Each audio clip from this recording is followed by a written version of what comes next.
17 फरवरी 1988 में परमात्मा की शरण मिली थी और उस दिन के बाद 6 वर्ष 1994 तक दास ने जेई की पद पर सर्विस की। काम करते, अपनी ड्यूटी करते करते भी हम भक्ति करते हैं। हमारा रूल यही है, काम भी करो भगवान ना भूलो, बुराई छोड़ दो। लेकिन 1994 में परमात्मा ने आदेश दे दिए गुरु महाराज ने कि तू इस काम ने संभाल। अब गुरु की आज्ञा का अवहेलन करना भगत का काम नहीं होता। जो गुरु वचन पर डट गए कट गए फंद 84 के। भाई जो गुरु वचन पर डट गए कट गए फंद 84 के। और उन्होंने अचानक मुझे बुलाकर पास बैठा लिया, कहने लगे आज से तू नाम दिया करेगा और जितने भी वर्तमान संगत थी सबको कह दिया और सबको बता देना कि जो इसको गुरु नहीं मानेगा वो मेरा कुछ नहीं होगा। मेरे पसीने आ गए कि मैं तो 2 कौड़ी का जीव, एक मजदूर आदमी, और परमात्मा ये इतना बड़ी जो है ना, इतना बड़ा जिम्मेवारी का काम।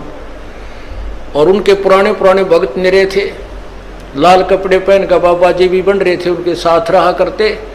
उनको सबको निकाल दिया था उनकी त्रुटियां देख जाकर। हमने नहीं पता था कि हो रहा है क्या इनका मालिक का उद्देश्य है। जब वो 104-5 साल की उम्र थी उस महापुरुष की, हमारे पूज्य गुरुदेव की,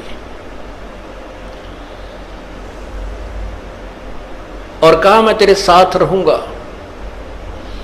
और तीसरा शब्द एक दिन कहा था कि रामपाल तेरे सब बराबर संसार में संत नहीं होगा, पूरे विश्व में तेरे बराबर संत नहीं होगा। अब इस दास का और संत का के मेल था। हम तो भगत थे, दास थे, भगवान की भक्ति करते थे, अपनी नौकरी भी करते थे, बच्चे भी पालते थे। अब कहते हैं साध वचन पलटे नहीं, चाहे पलट जावा ब्रह्मंड। उनका वचन नहीं पलट सकता, उन्हें जो कह दिया सो कह दिया। तो वही ये फल गया। नहीं हमारी तो घर के ना सुने थे, शुरू में अकेला नाम ले रहा था। बालक भी तो बालक छोटे थे, वो तो घर जैसे कहूँ था मान जाए थे, उनकी माँ नहीं माने, फिर मेरे माता पिता नहीं माने।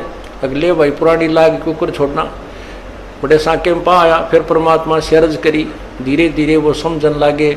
ना सुनते तो भी बोले जानता बावड़े की तरह। तो धीरे क्यों कान न कैसे बंद करेंगे वहाँ बैठे हुए। तो ये ऐसा निर्मल ज्ञान है, एक बार अंदर का सुबह कैसी सिरंज है, जानते काम करेगी दवाई। तो धीरे धीरे कान के माध्यम से ये दवाई भेजी जाती है। और आज देख लो रंग ला दिया परमात्मा ने। उस परम पिता पूज्य गुरुदेव जी की शब्द शक्ति से सब काम चल रहा है और कबीर परमेश्वर हमारे सिर पर रहते हैं। तो परमात्मा उस दिन के बाद सन 1995 में इतने 21 साल के बाद इतने पाठ हम घर घर पाठ किया करते थे। 3 दिन पाठ करते थे और 1 दिन पहले जाना पड़ता था। ये दास स्वयं सेवा करता था, घर घर जाके उनके सब जहाँ हमने पाठ करने का स्थान देखना होता था उसकी सफाई करते थे।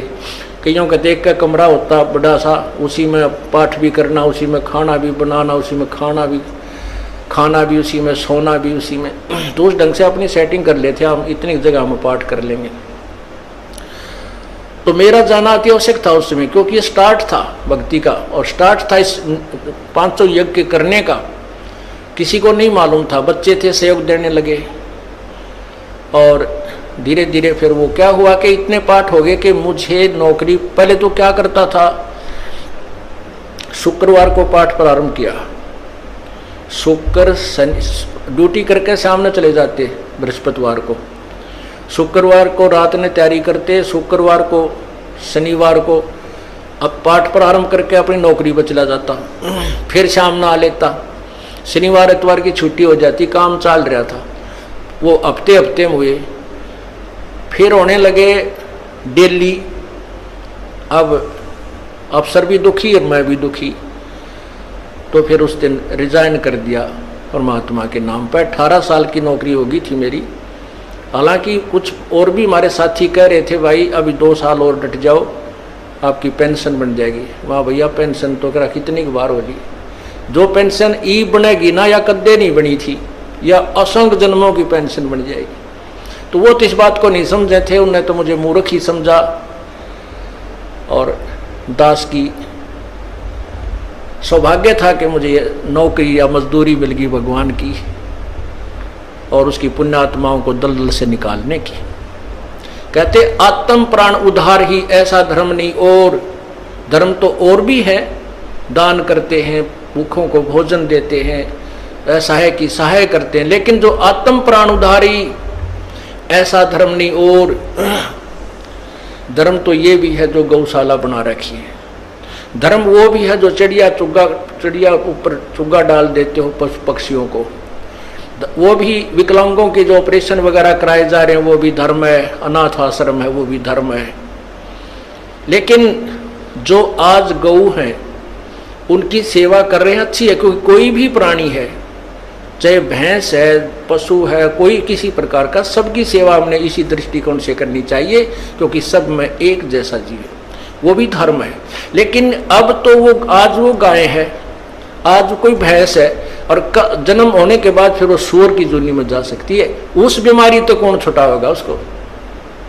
तो ये ज्ञान, ये भक्ति, ये आत्मा इस जीव को उद्धार करेगी। वो फिर 84 लाख योनियों में नहीं जाएगा, या तो मनुष्य शरीर होगा, नहीं सतलोक चला जाएगा। तो कहते हैं आत्म प्राण उद्धारी ऐसा धर्म नहीं। और तो इस दास को ये आत्म प्राण यानी जीव आत्मा के उद्धार की मजदूरी मिल गई, और हर्ष शुक्र मनाता हूं प्रभु, आपने कैसे दया करी 2 कोटि के जीव पर।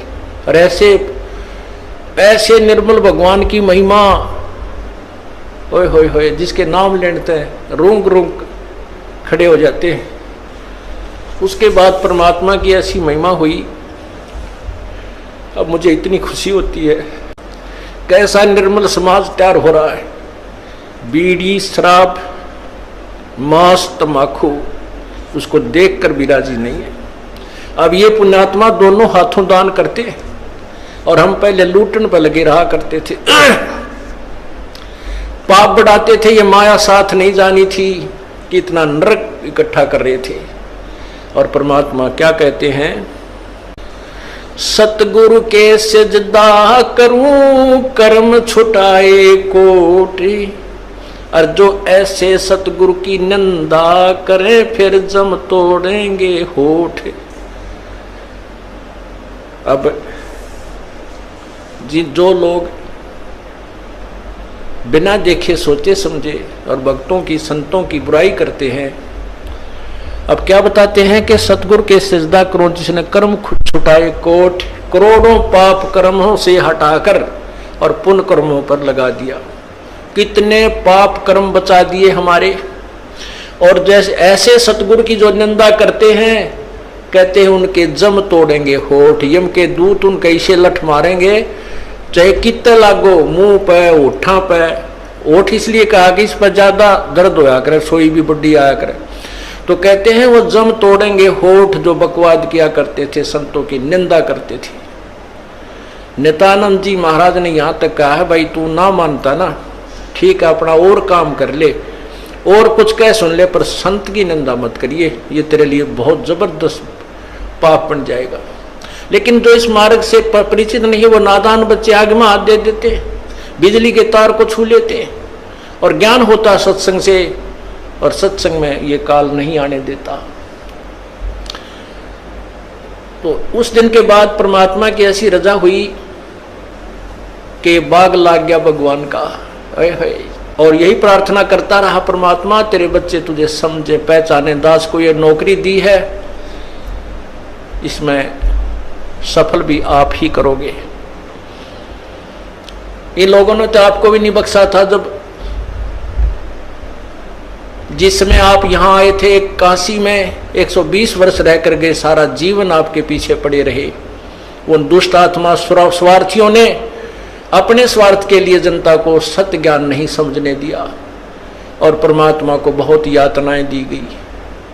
अब उनकी जो यातनाओं, उनके साथ जो हुए संघर्ष को देखकर इस दास का दिल डटा हुआ है कि हमारे साथ तो अभी कुछ भी ना हुआ है। जो उस परमात्मा के साथ कितना तेल के कढ़ाई में डाल दिए, कितना काट काट के घेर दिए, कितना कुएं में डाल के ऊपर तो डले ठोक दिए, और फिर भी डोके न पाए।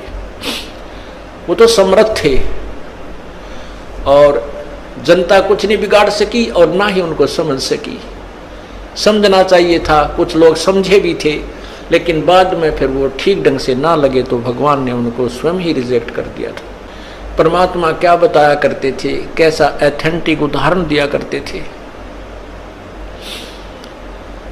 अपने आत्माओं क्या बताते हैं, भाई सिर साटे की भक्ति है और कछो नहीं बात, सिर के साटे पाइयो अवगत अलख अनाथ। अब शीश कैसे देना है, शीश ये नहीं भाई काट के सिर चढ़ा दे भगवान के चरणों में, ऐसे नहीं। जैसे आपको परसों के सत्संग में सुना था कि गुरुदेव को समर्पण कर दिया जाए। समर्पण का अर्थ यह है कि जो आज्ञा दे वही की जाए, चाहे वो बुरा लग रहा है चाहे अच्छा लग रहा है, उसमें हमारा हित है, अति हित होता है। और संत क्या कहते हैं, भाई बीड़ी शराब मांस तम्बाकू ये मत पीना। संत कहते हैं चोरी जारी नहीं करना, डाके ना डालना, किसी की जेब ना काटना, ये महापाप है तेरे लिए। अपना करके खाना बेटा, भगवान भजना, इससे तेरा कल्याण होगा। और हम यही वचन नहीं मानेंगे तो फिर यहाँ स्कूल में आने की आवश्यकता क्या, इस विद्यालय में सत्संग में आने की आवश्यकता क्या है। हम गलतियां भी गलती पे गलती करते रहे और फिर सत्संग में भी आ रहे हैं तो वो फेल हो जाएंगे विद्यार्थी, वो पास नहीं हो पाएंगे।